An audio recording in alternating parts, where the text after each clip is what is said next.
Welcome back to my एजुटेक YouTube channel. आज हम बात करने वाले हैं इंडियन वैल्यू सिस्टम, जो आपका सब्जेक्ट है वैल्यू एडेड कोर्स में आता है। ये इसके बारे में इसके हम एग्ज़ाम पैटर्न, कितने नंबर का आपका पेपर आने वाला है, कितने पासिंग मार्क्स चाहिए, कितने क्वेश्चन आने वाले हैं, ऑब्जेक्टिव होगा या सब्जेक्टिव, सारी चीज़ें डिस्कस करेंगे। वीडियो को एंड तक देखना। इसकी जो फाइल होगी वो हम टेलीग्राम चैनल पे दे देंगे, तो उसके जो पासवर्ड होंगे, पासवर्ड प्रोटेक्टिव होगी, तो वो हम वीडियो में ही आपको बताएंगे। तो वीडियो को जब तक तुम अंत तक नहीं देखोगे तो आपको पासवर्ड पता नहीं चलेंगे, इसलिए आपको वीडियो को पूरा देखना है और कमेंट ज़रूर करना है कि अच्छा लगा या नहीं। तो हमने इसमें पेपर भी इंक्लूड किया है आपका लास्ट ईयर का, और उसका एक्सप्लेनेशन भी दिए हैं क्वेश्चंस के, जिससे कि आप अगर एक्सप्लेनेशन को थोड़ा भी पढ़ लेते हो तो आप अच्छे से अपना एग्ज़ाम कर पाओगे। ठीक है, आपका जो एग्ज़ाम होगा ज़्यादा हार्ड नहीं होगा, ऑब्जेक्टिव टाइप क्वेश्चन आएंगे और 100 क्वेश्चन आएंगे। तो 100 क्वेश्चन आपके आने वाले हैं, सारे क्वेश्चन 1/2 मार्क्स के होंगे, तो आपका टोटल हो जाएगा 50 मार्क्स का ये पेपर हो जाएगा। और जो नॉन कॉलेज वाले हैं उनको 20 मार्क्स इसमें चाहिए होंगे, 40% मार्क्स चाहिए पास होने के लिए। तो आपको कम से कम 40 क्वेश्चन तो कम करेक्ट करके आने, कोई नेगेटिव मार्किंग नहीं होगी, तो आराम से पढ़ना है। तो ये NEP 2020 में के अनुसार है, ये कुछ कोर्स ऐड हुए हैं, तो इनको वैल्यू एडेड कोर्स बोलते हैं, क्योंकि ये अपने जीवन में कुछ वैल्यू ऐड करते हैं, इसलिए ये सेमेस्टर फर्स्ट और सेकंड में होते हैं। तो फर्स्ट सेमेस्टर में जो आपके कोर्सेज होते हैं वो वैल्यू एडेड होते हैं, और जो सेकंड सेमेस्टर में आते हैं वो स्किल इन्हेंसमेंट वाले होते हैं। ठीक है, जो आपकी स्किल डेवलप करते हैं आपके अंदर। तो हम आगे बढ़ते हैं। तो इसको जो हम आज बात करने जा रहे हैं, ये 2 क्रेडिट का कोर्स है आपका, और UG के सभी डिपार्टमेंट के लिए है ये, BSc हो, BCom हो, फाइन आर्ट्स हो, सबके लिए कंपलसरी है, ये सब क्या होता है। ठीक है, इसमें 4 से 5 चॉइसें मिलती हैं, उनमें से आपको सेलेक्ट करना होता है कि कौन सा सब्जेक्ट आप चूज़ करोगे, सबका अलग अलग होता है। तो जिसने ये कोर्स चूज़ किया है इंडियन वैल्यू सिस्टम, तो उसके बारे में आज हम डिस्कस करने जा रहे हैं। ये जो डिपार्टमेंट हैंडल करता है वो करता है, फिलोसफी वाले डिपार्टमेंट इसको हैंडल करता है, वही इसके बारे में बताते हैं। ठीक है, 2 क्रेडिट का कोर्स है, हमने आपको ये बता ही दिया। मैक्सिमम मार्क्स 50 होते हैं, मिनिमम आपको 20 मार्क्स लाने पास होने के लिए। ठीक है, तो आगे बढ़ते हैं। जो रेगुलर वाले हैं उनके लिए ये 40 मार्क्स का पेपर होता है, और 10 मार्क उनको इंटरनल उसमें आते हैं, उनके 80 क्वेश्चन होते हैं, आपके एग्ज़ाम में 100 क्वेश्चन होंगे। ठीक है, और 100 क्वेश्चन होंगे आपको, तो ये चीज़ आप ध्यान रखना। ये आपकी यूनिट्स है, इसमें 4 यूनिट ऐड की हुई है, इसमें सिर्फ इंग्लिश में ही दिया हुआ है, हमने आपके लिए हिंदी में भी इसका जो सिलेबस है उसको इंक्लूड किया है यहाँ पे। ये कुछ बुक्स है जो आप रेफर कर सकते हो, या वेब लिंक वगैरह जो भी अवेलेबल है उनको आप देख सकते हो। अगर आपको इनके बारे में थोड़ा डिटेल से जानना है तो वो सारी चीज़ें यहाँ से मिल जाएगी आपको। ठीक है, आगे बढ़ते हैं। और ये जो हमने ऐड किया है आपका, ये हिंदी में आपका हुआ है। यूनिट 1 में आपका दर्शन और सिद्धांत, अर्थात मूल्यों के दर्शन के अर्थ का परिचय। ठीक है, भारतीय दर्शन की उत्पत्ति और प्रकृति, वैदिक कोश में नैतिक अवधारणाएं क्या है उसके बारे में। यूनिट 2 में आपके पुरुषार्थ के बारे में, मानव जीवन के विकास में विशिष्ट भूमिका उसके बारे में, उपनिषद के बारे में। यूनिट 3 में आपके धर्म की अवधारणाएं, और ये जैन आचार है, इससे काफ़ी इम्पोर्टेंट, ये काफ़ी इम्पोर्टेंट टॉपिक है, इससे काफ़ी इम्पोर्टेंट चीज़ें आएंगी। तो इसकी जो पर्सनल PDF होगी वो भी मैं आपको अलग से शेयर कर दूंगा, तो उसको भी आप ज़रूर से पढ़ लेना। और ये जो PDF है आपको टेलीग्राम चैनल पे ही मिलेगी। ठीक है, तो वहाँ पे, और इसके पासवर्ड होगे, तो पासवर्ड का पहला अक्षर जो है वो होगा M। ठीक है, M कैपिटल में होगा, तो इस चीज़ को आप नोट कर लेना। ठीक है, M होगा, ये एंड तक देखना है, 7 लेटर्स का होगा ये पासवर्ड। तो आपको इसको जब तक आप देखोगे नहीं तब तक आपको पासवर्ड पता नहीं चलेगा, तो एंड तक वीडियो को देखना है, और सारी अच्छी चीज़ें हम डिस्कस करेंगे। तो ऐसे टेंशन नहीं लेना कि आपका टाइम वेस्ट होगा, ऐसा कुछ नहीं होगा। ठीक है, चलते हैं नेक्स्ट। तो पहला क्वेश्चन आपका आता है कि जो अन्नप्राशन संस्कार आमतौर पर किस सांस्कृतिक परंपरा में होता है। तो इसका आंसर है आपका भारतीय संस्कृति में, ये भारतीय उसका है। ये कब होता है, जब शिशु को पहली बार ठोस भोजन खिलाया जाता है। ठोस भोजन में अक्सर चावल होता है, वो चावल, ये आमतौर पर कब किया जाता है, जब 6 महीने का हो जाता है शिशु, तब ये किया जाता है। ठीक है, तो नेक्स्ट क्वेश्चन है, कौन सा प्राचीन हिंदू ग्रंथ मुख्य रूप से वर्ण की अवधारणा पर चर्चा करता है? तो ये ऋग्वेद है। ऋग्वेद में वर्णों के बारे में बताया गया है कि पुरुषों में जो पुरुषों को कितने वर्णों में डिवाइड किया गया है, उसके नॉट ओनली पुरुष, मतलब वर्ण व्यवस्था की जो सारी चर्चा है ऋग्वेद में ही की गई है। इसमें 4 भागों में डिवाइड किया गया है, ब्राह्मण, क्षत्रिय, वैश्य और शूद्र। तो ये चीज़ आपको पढ़नी है कि किस में किया गया, तो वो है ऋग्वेद। और कितने प्रकार के? 4 प्रकार के, ब्राह्मण, क्षत्रिय, वैश्य और शूद्र। ठीक है, इनके क्वेश्चन आपको अक्सर देखने को मिल जाएंगे। ठीक है, आगे बढ़ते हैं। क्वेश्चन नंबर 3, कौन सी आध्यात्मिक अवधारणा नैतिक कर्तव्य और धार्मिक जीवन के हिंदू सिद्धांत को सदवर्त करती है? मतलब हिंदू उसके एक्सप्लेन करती है, उसके बारे में बताती है, तो इनलाइट करती है। तो वो है धर्म। धर्म जो है, धर्म हिंदू धर्म में नैतिक कर्तव्य, जीवन की मर्यादा और सही आचरण का प्रतीक है।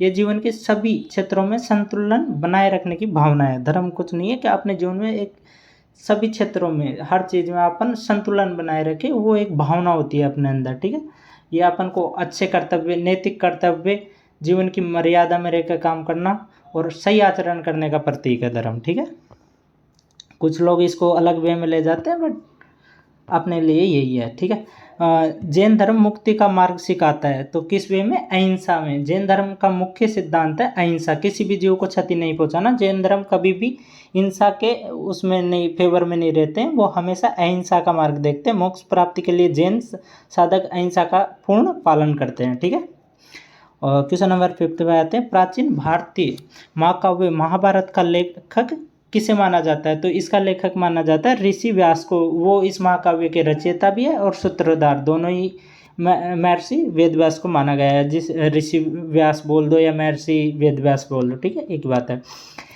हिंदू धर्म में संस्कार शब्द का अर्थ क्या है? तो हिंदू धर्म में संस्कार शब्द का अर्थ है अनुष्ठान और समारोह। संस्कार का आर्थिक जीवन के विभिन्न चरणों में किए जाने वाले धार्मिक अनुष्ठान है, जैसे कि नामांकरण हुआ, उपनयन हुआ, विवाह आदि। ये आर्थिक जीवन जो संस्कार का अर्थ है ना, वो जीवन के विभिन्न चरणों में किए जाने वाले धार्मिक अनुष्ठान है, जो अपने जीवन में धार्मिक अनुष्ठान किए जाते हैं अलग अलग, जैसे नामांकरण हुआ, उपनयन हुआ, शादी हुई आदि, ये चीज़ें आती है इसमें। ठीक है, अब क्वेश्चन नंबर 7 पे आते हैं हम।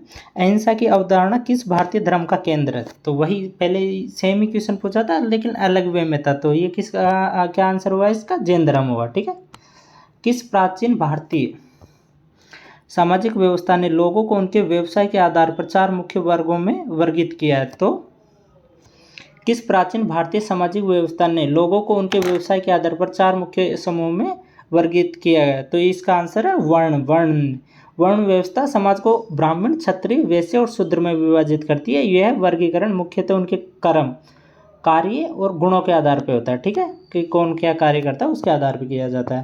क्वेश्चन नंबर 9 पे आते हैं, निम्नलिखित में से कौन सा प्राचीन भारतीय समाज के 4 वर्णों में से एक नहीं है?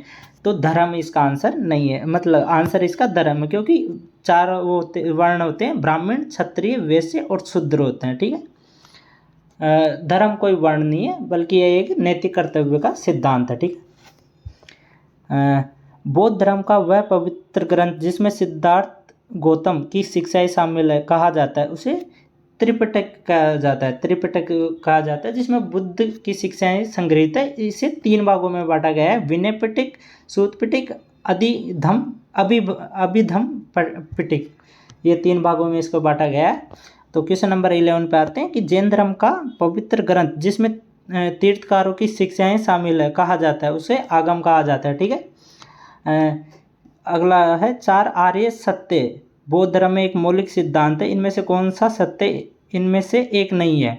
तो पुनर्जन्म का सत्य इसका वो है, क्योंकि ये नहीं है सत्य का, वो 4 आर्य सत्य है उनमें ये नहीं आता है। 4 आर्य सत्य में आता है दुख का सत्य, दुख के कारण का सत्य, दुख के अंत का सत्य और दुख से मुक्ति के मार्ग का सत्य, ये 4 है। तो पुनर्जन्म इसमें नहीं आता। ठीक, क्वेश्चन नंबर 13 पे आते हैं, प्राचीन भारत में व्यवसाय और जन्म पर आधारित सामाजिक स्थिरीकरण की प्रणाली को कहा जाता था, उसे कहा जाता था जाति व्यवस्था कहा जाता था। ठीक है, जिसमें जन्म और व्यवसाय के आधार पर व्यक्ति का वर्ग निर्धारित होता था। वेदांत का दर्शन किस प्राचीन भारतीय ग्रंथ व व्याख्या पर आधारित है? तो ये है वेद व उपनिषद पर, ठीक है। तो वेदांत दर्शन उपनिषदों की व्याख्या पर आधारित है, जिसमें आत्मा, ब्रह्मा और मोक्ष के सिद्धांत का गहन विचार किया गया है। वेदांत का अर्थ होता है वेदों का अंत अर्थात उपनिषद, ठीक है। क्वेश्चन नंबर 15 पे आते हैं। कर्म की प्राचीन भारतीय आध्यात्मिक अवधारणा का तात्पर्य है। तो इसका अर्थ है, कर्म का अर्थ है किए गए कर्मों का फल। यह सिद्धांत बताया है कि हमारे अच्छे या बुरे कर्मों का असर हमारे वर्तमान और भविष्य के जीवन पर पड़ता है। तो इसका आंसर होगा नैतिक कारण और प्रभाव का कानून है ये कर्म। मतलब बोलते हैं कि अच्छे कर्म करोगे तो अच्छा फल मिलेगा, तो वो है कि अच्छा नैतिक, वो इसमें होता है कि नैतिक कारण और प्रभाव की तुम क्या करोगे तो क्या मिलेगा, ठीक है। क्वेश्चन नंबर 16 पे आते हैं कि प्राचीन भारतीय आध्यात्मिकता के पवित्र ग्रंथों को कहा जाता था, उनको वेद भी कहा जाता था, उपनिषद भी कहा जाता था और भगवत गीता। तो ये तीनों ऑप्शन ही सही है, तो इसका डी आंसर सही होगा, ठीक है। हिंदू धर्म में परम वास्तविकता या ब्रह्म का प्रतिनिधित्व करने वाला पवित्र शब्दांश है। तो इसका आंसर है ओम। ओम इसका आंसर है, ठीक है। ओम को ब्रह्मांड का मूल और परम सत्य का प्रतीक माना जाता है। यह ध्वनि ब्रह्मा का प्रत्येक स्वरूप मानी जाती है और सभी वेदों की शुरुआत इससे होती है। ओम से ही की जाती है सभी वेदों की शुरुआत, ठीक है। कौन सा संस्कार एक बच्चे की औपचारिक शिक्षा की शुरुआत का प्रतीक है और अक्सर पवित्र धागा या जनेऊ पहनाने की रस्म से जुड़ा होता है? तो इसका आंसर है उपनयन। उपनयन है। उपनयन संस्कार को विद्यारंभ भी कहा जाता है। इसमें बालक को गुरु के अधीन अध्ययन के लिए भेजा जाता है और उसे जनेऊ धारण कराया जाता है, मतलब एक धागा पहनाया जाता है, उसे पवित्र धागा जो पहनाया जाता है उसे जनेऊ कहते हैं, ठीक है। तो ये जनेऊ वाला भी याद रखना, ये भी क्वेश्चन आ सकता है, ठीक है। किसी व्यक्ति की मृत्यु के बाद उसके शरीर का विधि पूर्वक अंतिम संस्कार करके विदाई देने के लिए कौन सा संस्कार किया जाता है? अंत्येष्टि उसे बोलते हैं, कि जो मरने के बाद में अंतिम संस्कार किया जाता है उसे अंत्येष्टि कहते हैं। अंत्येष्टि संस्कार मृतक की आत्मा को शांति प्रदान करने के लिए किया जाता है। इसमें शव को शास्त्रों के अनुसार अग्नि को समर्पित किया जाता है, ठीक है। कौन सा पुरुषार्थ धार्मिकता, कर्तव्य, नैतिकता और नैतिक जीवन को संवर्धित करता है, मतलब उसके बारे में रेफर करता है? तो उसका आंसर है धर्म।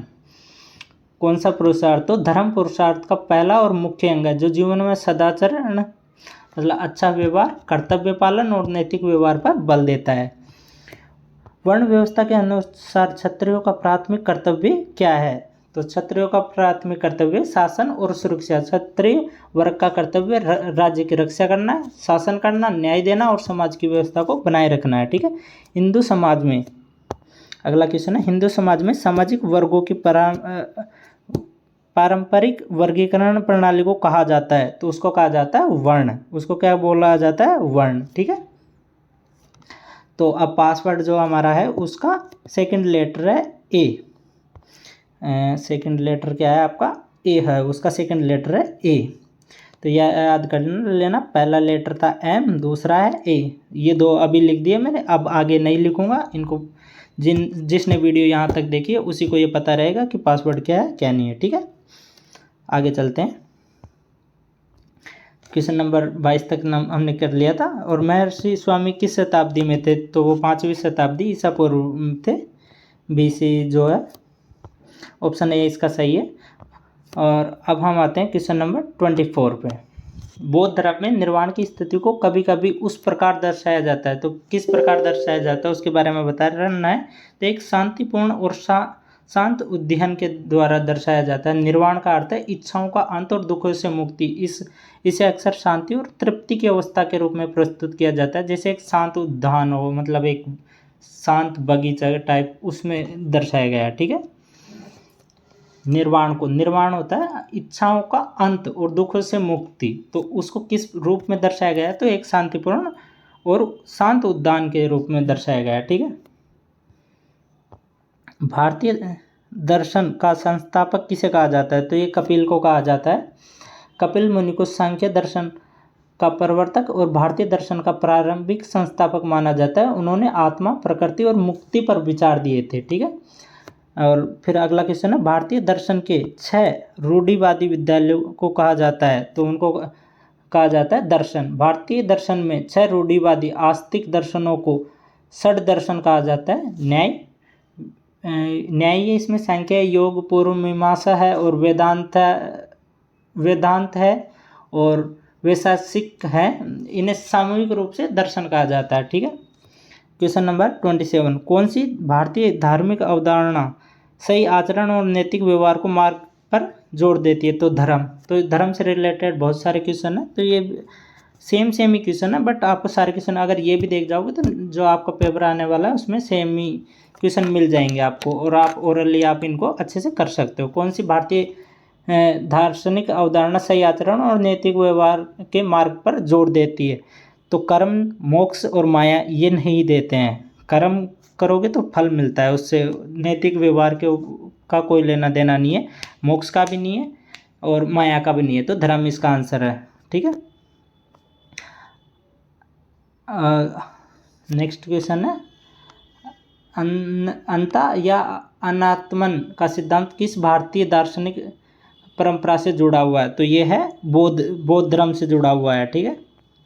अनंता एंड अनात्मन जो जिससे जुड़ा हुआ है फिलोसफिकली वो है बुद्धिज्म से जुड़ा हुआ है। ये भारतीय दर्शन के न्याय विद्यालयों के संस्थापक कौन थे? तो उसके संस्थापक थे गौतम ऋषि। अक्सर गौतम मुनि कहा जाता है, जिन्होंने न्याय दर्शन की स्थापना की थी और ये तर्क, प्रमाण और युक्ति आधारित ज्ञान पर बल देते थे।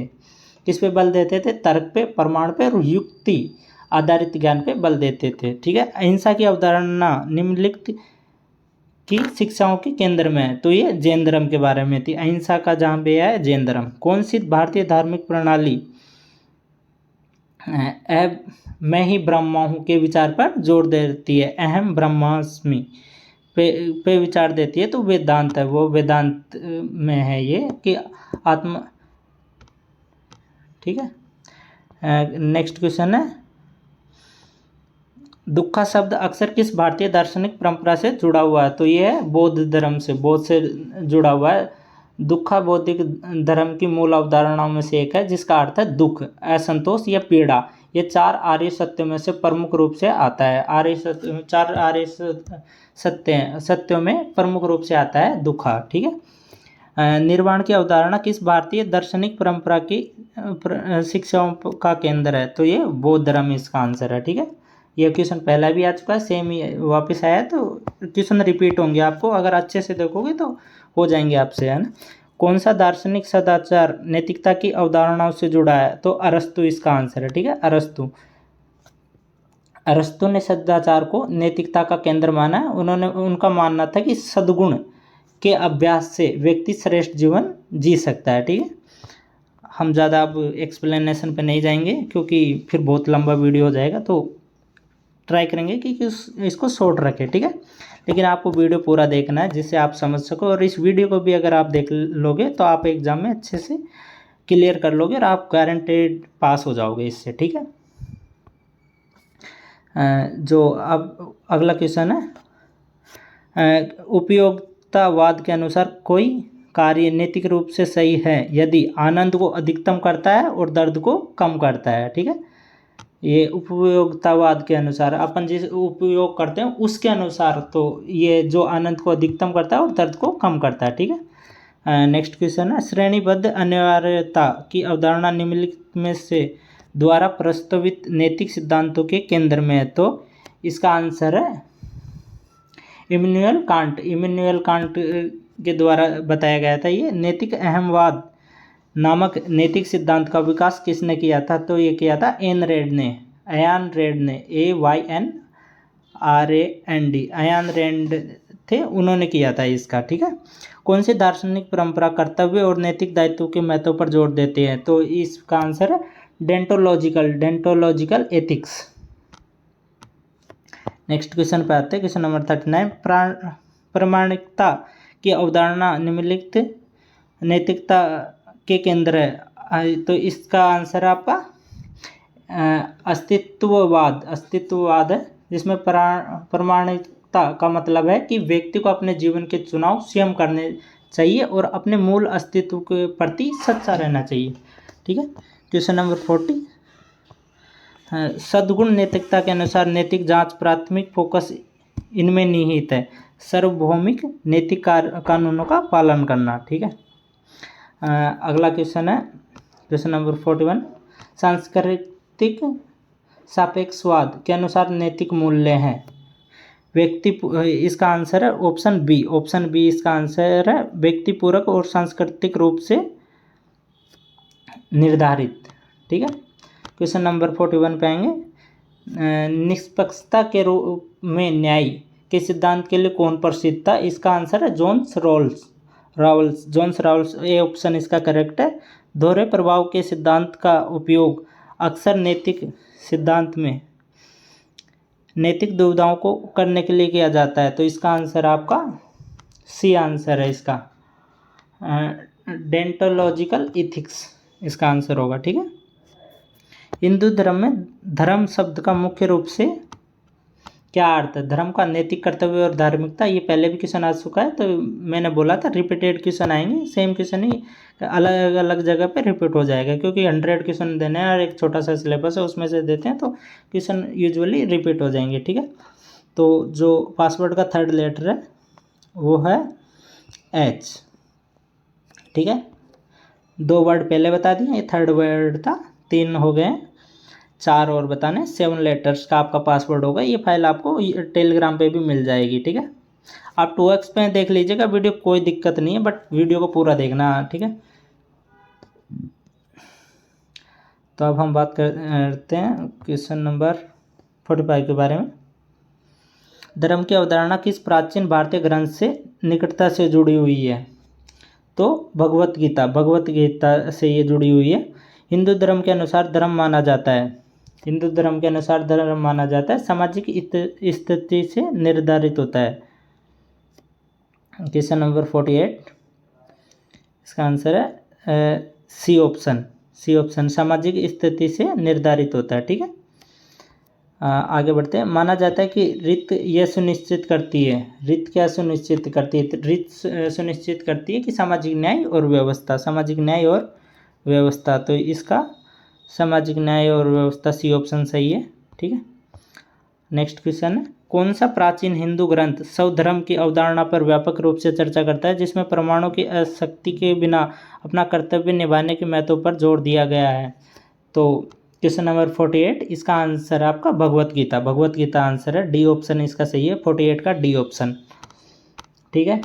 क्वेश्चन नंबर 49, हिंदू परंपरा में अक्सर धर्म के सिद्धांत की स्थापना करने वाले कानूनी निर्माता के रूप में किसे माना जाता है? तो इसको मुनि को माना जाता है, अपने मुनि ऋषि होते हैं उनको माना जाता है, तो मुनि इसमें है। हिंदू परंपरा में अक्सर धर्म के सिद्धांत की स्थापना करने वाले कानून निर्माता के रूप में किसे माना जाता है? मुनि को।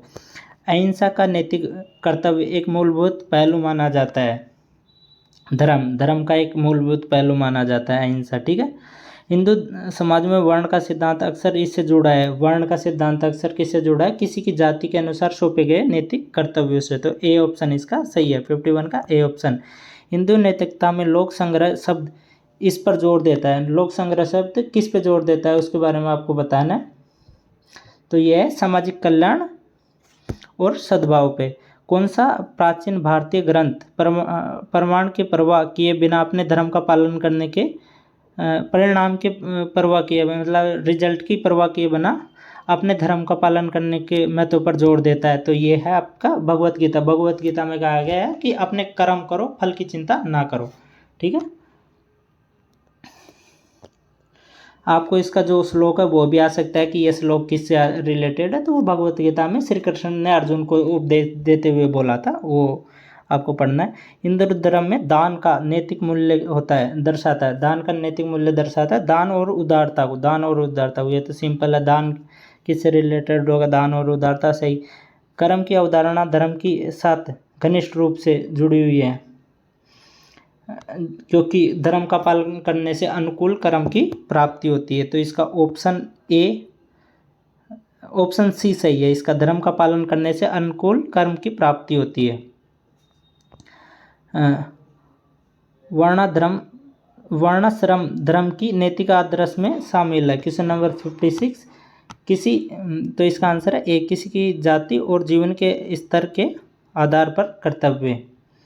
ठीक है, क्वेश्चन नंबर 57 पे आएंगे हम। हिंदू परंपरा के अनुसार धर्म का पालन करने का उद्देश्य है, तो इसका ऑप्शन सी सही है, आध्यात्मिक विकास और मुक्ति प्राप्त करें। आध्यात्मिक विकास और मुक्ति प्राप्त करें। ठीक है, अतिथि देवो भव का सिद्धांत किस भारतीय ग्रंथ में वर्णित है? तो इसका आंसर है वेद में लिखा गया है कि अतिथि देवो भव है। श्रेयस और प्रेयस शब्द किस प्राचीन भारतीय ग्रंथ में बार बार उल्लेखित है? तो ये उपनिषद में लिखे गए हैं। श्रेयस और प्रेयस की तुलना करते हुए स्पष्ट किया गया है कि श्रेयस आत्मा के कल्याण की ओर ले जाता है, जबकि प्रेयस इंद्रिय सुख की ओर ले जाता है। उपनिषद में ये क्लियरली लिखा हुआ है कि श्रेयस है जो आत्मा के कल्याण की ओर ले जाता है, जबकि प्रेयस है जो अपनी इंद्रिय होती है उनके सुख की तरफ ले जाता है अपन को। निम्नलिखित में से कौन सा श्रेयस को सबसे अच्छी तरह परिभाषित करता है? तो कौन सबसे अच्छी तरह परिभाषित करता है, मतलब उसके बारे में बताता है। तो दीर्घकालीन कल्याण और परम कल्याण। इसका सही आंसर है बी। नैतिक निर्णय लेने के संदर्भ में प्रेयस अक्सर इससे जुड़ा होता है। प्रेयस होता है जो अल्पकालिक लाभ होता है और व्यक्तिगत इच्छाएं होती है, उससे बाकी लोगों का कोई फायदा नहीं होता, खुद का पर्सनल बेनिफिट होता है। ठीक है, नेक्स्ट आगे बढ़ेंगे। श्रेयस की अवधारणा निम्नलिखित के अनुसरण से निकटता से जुड़ी हुई है, तो इसका आंसर है अंतिम आध्यात्मिक लक्ष्य और मुक्ति से। ठीक है, क्वेश्चन नंबर 63। हिंदू दर्शन के अनुसार श्रेयस का मार्ग इस ओर जाता है, तो श्रेयस का मार्ग है वो शाश्वत आनंद और मुक्ति मोक्ष की तरफ जाता है। ठीक है, श्रेयस के सिद्धांत की अक्सर तुलना की जाती है, तो इसकी तुलना की जाती है प्रेयस से, क्योंकि प्रेयस और श्रेयस एक दूसरे के विपरीत मार्ग है, इसलिए इन दोनों की आपस में तुलना की जाती है। भगवत गीता में भगवान कृष्ण अर्जुन को प्रेयस के बजाय श्रेयस पर ध्यान केंद्रित करने की सलाह देते हैं। किस लिए देते हैं? आध्यात्मिक ज्ञान और आत्मज्ञान प्राप्त करें उसके लिए। गीता में श्री कृष्ण अर्जुन को आत्मा, कर्म और धर्म के गूढ़ रहस्यों को समझाते हुए श्रेयस परम मार्ग को अपनाने का निर्देश देते हैं, जिससे आत्मज्ञान और मुक्ति प्राप्त होती है। ठीक है, क्वेश्चन नंबर 66। प्रेयस की खोज में अक्सर निम्न से प्रेरित कार्य शामिल होते हैं। तो उसमें स्वार्थी इच्छाएं और व्यक्तिगत हित, ये 2-3 बार आ गया, सेम आ जाएंगे, क्वेश्चन मिल जाएंगे आपको। निम्नलिखित में से कौन सा कथन श्रेयस के सार को सबसे अच्छी तरह दर्शाता है? ठीक है, ये दीर्घकालीन कल्याण और परम आध्यात्म की भलाई की ओर ले जाता है। ठीक है, तो ऐसे ये क्वेश्चन आपके गाइस अहिंसा, ये पहले भी क्वेश्चन अहिंसा वाला पहले भी आ चुका है। 74 क्वेश्चन नंबर जो आपका है ये अथर्ववेद से रिलेटेड है। कौन से वैदिक ग्रंथ से? अथर्ववेद में वैदिक कर्म की अवधारणा किस बात पर जोर देती है? कर्तव्य, ये क्वेश्चन नंबर 75 है। कर्म की वैदिक अवधारणा इस पर जोर देती है, तो जोर देती है कर्तव्य और नैतिक जिम्मेदारियों पे। ठीक है, ये आपके कुछ इम्पोर्टेंट क्वेश्चन जो लास्ट ईयर आपके आए थे, इन सब का आंसर आपको हमारे टेलीग्राम चैनल पे मिल जाएगा। हमने 3 वर्ड आपको पहले दे दिए थे और 4th लेटर होगा आपका ए। ठीक है, 4th ए हो गया। आगे जो क्वेश्चन नंबर 82 है कि किस प्राचीन भारतीय ग्रंथ में वासुदेव कुटुंबकम वाक्यांश शामिल है? तो ये है उपनिषद में। उपनिषद में ये लिखा हुआ है कि वासुदेव कुटुंबकम, कि समस्त पृथ्वी मेरा परिवार है, इसमें संपूर्ण विश्व एक परिवार के समान है, ये बताया गया है। ठीक है, तो हम जो आपका 5th लेटर है आपका 4 होगा। ठीक है, क्वेश्चन नंबर 88 है। अतिथि देवो भव की वैदिक अवधारणा इस पर जोर देती है। जो क्वेश्चन नंबर 88 है आपका, ये अतिथि देवो भव के बारे में बता रहे हैं। 85 क्वेश्चन नंबर 85 है। ये है मेहमानों के प्रति आतिथ्य और सम्मान, मतलब उन मेहमानों को देवता के समान मानो, भगवान के समान मानने के ऊपर है ये, मेहमान के प्रति आतिथ्य और सम्मान के। ये क्वेश्चन ऑप्शन बी इसका करेक्ट है। तो आपका जो पासवर्ड का हमने 4-5 लेटर आपको बता दिए। 6th और 7th जो है वो है आपका 3 और 2, ठीक है। आपके 7 लेटर का जो पासवर्ड था उसके सारे अंक हमने आपको बता दिए। जिसने वीडियो यहाँ तक पूरा देखा होगा उसको पासवर्ड मिल जाएंगे, और इस PDF को हम टेलीग्राम चैनल पे शेयर कर देंगे, वहाँ से आप इसको पढ़ सकते हो। और इसका जो एक्सप्लेनेशन है वो भी मैं टेलीग्राम पे ही शेयर कर दूंगा आप लोगों को। इसकी व्याख्या, अगर आप इसकी व्याख्या भी पढ़ जाओगे तो उससे भी आपका काम हो जाएगा, और सारे क्वेश्चन आप मोस्टली अच्छे नंबर के क्वेश्चन कर पाओगे। आपको 50 मार्क्स का आपका पेपर आएगा, जिसमें से आपको सिर्फ 20 मार्क्स लाने हैं। तो जो मैं आपको व्याख्या दूंगा उसमें से आपके 30 से 40 नंबर का मटेरियल मिल जाएगा। तो आप उसको अच्छे से पढ़ के जाना है, ताकि आप एग्ज़ाम में अच्छे से अच्छे मार्क्स ला सको, ठीक है। और हमारे टेलीग्राम चैनल को ज़रूर ज्वाइन कर लेना, लिंक डिस्क्रिप्शन में मिल जाएगा आपको। और वीडियो को लाइक कर देना, कमेंट कर देना, और वीडियो कैसी लगी ये ज़रूर बताना, क्योंकि बहुत मेहनत की है, बहुत लंबा वीडियो बना है, बहुत सारी चीज़ें इकट्ठी की है, पेपर ढूंढे हैं आपके, और सिलेबस लेके आए आपके, क्या पैटर्न रहेगा वो भी बताया आपको। तो ऑब्जेक्टिव आएगा आपका, 100 क्वेश्चन आएंगे, ईच 1/2 मार्क्स के रहेंगे आपके, ठीक है। कोई नेगेटिव मार्किंग आपकी रहेगी नहीं।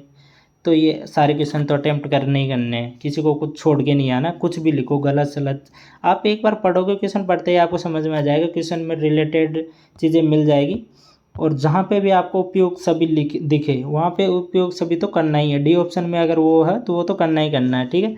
इसमें आपको ध्यान देना है जैन धर्म पे, बौद्ध धर्म पे, और श्रेष्ठ मतलब जो अपन अच्छी चीज़ों की तरफ डेविएट हो उसके बारे में, और प्रियस जो आपस में एक दूसरे के अपोजिट है वो चीज़ें आपको ध्यान में रखनी है। वेद के बारे में और अपने हिंदू धर्म के बारे में, ये सारी चीज़ें आपको अच्छे से मिल जाएगी। इसमें सारी व्याख्या की दी हुई है, उसमें से आप पढ़ लेना और अच्छे से अपना एग्ज़ाम देना। मिलते हैं अगले वीडियो में, तब तक चैनल सब्सक्राइब करो और पढ़ते रहो और एंजॉय करते रहो।